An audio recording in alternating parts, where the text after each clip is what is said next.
Bank میں clerk کی job کرنا، بینک میں کوئی کلرک ہے جو سودی لین دین کے معاملات دیکھتا ہے، کیا اس کی کمائی حلال ہوگی یا حرام؟ محمد عبید، سودی بینک میں اگر کوئی کلرک ہے تو اس کی آمدن حرام ہے۔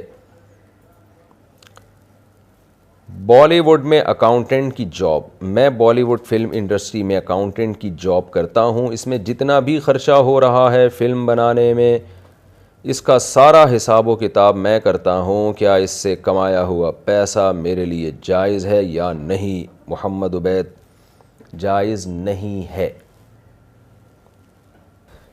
اگر سنتوں کے دوران خطبہ شروع ہو جائے، بندہ جمعہ کے دن مسجد میں کسی وجہ سے لیٹ ہو جائے اور دیکھے کہ ابھی خطبہ نہیں شروع ہوا تو وہ سنتوں کی نیت کر لے، ابھی 1 یا 2 رکعت پڑی ہو کہ خطبہ شروع ہو جائے تو وہ کیا کرے؟ نماز جاری رکھے یا توڑ دے؟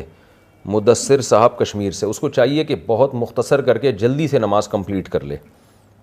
اگر کوئی نماز کو آخری وقت میں پڑھ رہا ہے اور پوری نماز وقت میں ادا ہو جائے لیکن آخری 1 یا آدھا منٹ دوسرے وقت میں ادا ہو جائے تو کیا وہ نماز ادا ہوگی یا قضا کرنی ہوگی؟ شیرین خان انڈیا سے۔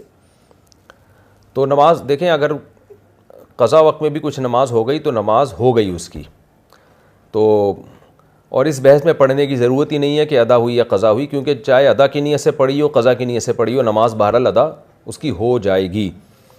باقی یہ کہ اگر البتہ فجر کی نماز اگر کسی نے شروع کی اور سلام پھیرنے سے پہلے سورج کا کنارہ نکل آیا تو پھر حنفیہ کے نزدیک اس کی نماز ٹوٹ جائے گی، اس کو سورج ایک نیزہ بلند ہونے کے بعد یعنی سورج نکلنے کے 15-20 منٹ کے بعد وہ نماز لوٹانی پڑے گی۔ البتہ دیگر ائمہ کے نزدیک نماز اس کی ہو جائے گی، اگرچہ ایسا کرنا جائز نہیں ہے لیکن ہو جائے گی۔ دونوں طرف احادیث ہیں، حدیث میں آتا ہے کہ جس شخص نے من ادرک رکعۃ قبل طلوع الشمس فقد ادرک الفجر، جس نے طلوع شمس سے پہلے فجر کی 1 رکعت بھی پا لی تو اس کی نماز ہو گئی۔ یہ صحیح حدیث ہے بخاری کی، لیکن اس کے اگینسٹ میں دوسری حدیث بھی ہے جس میں نبی صلی اللہ علیہ وسلم نے سورج نکلتے ہوئے نماز پڑھنے سے منع کیا ہے اور ہر قسم کی نماز اس میں داخل ہے۔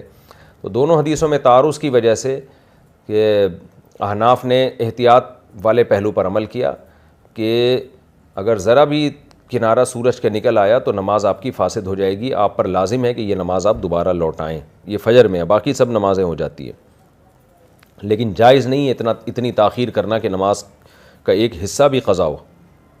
سوکن کو کیسے برداشت کروں؟ میرے شوہر نے دوسرا نکاح کیا ہے تو مجھے برداشت نہیں ہو رہا، میں کیا کروں؟ سوکن کو کیسے برداشت کروں؟ بنت عبداللہ۔ یہ دیکھیں، اللہ تعالیٰ نے یہ دنیا کو آزمائشوں کا گھر بنایا، یہاں ہماری سب خواہشات پوری نہیں ہوتی، نہ مردوں کی ساری خواہشات پوری ہوتی ہیں نہ عورتوں کی، مردوں پہ بھی آزمائشیں آتی ہیں، عورتوں پہ بھی آزمائشیں آتی ہیں۔ تو جو ان آزمائشوں میں صبر کرتا ہے، اللہ پہ اعتماد اور توکل کرتا ہے تو اللہ اسے دنیا میں بھی اس کا اجر عطا فرماتے ہیں اور آخرت میں بھی، اور جو ان آزمائشوں میں صبر نہیں کرتا، شور مچاتا ہے، واویلا کرتا ہے، ہائے ہوئے کرتا ہے، تو دنیا میں بھی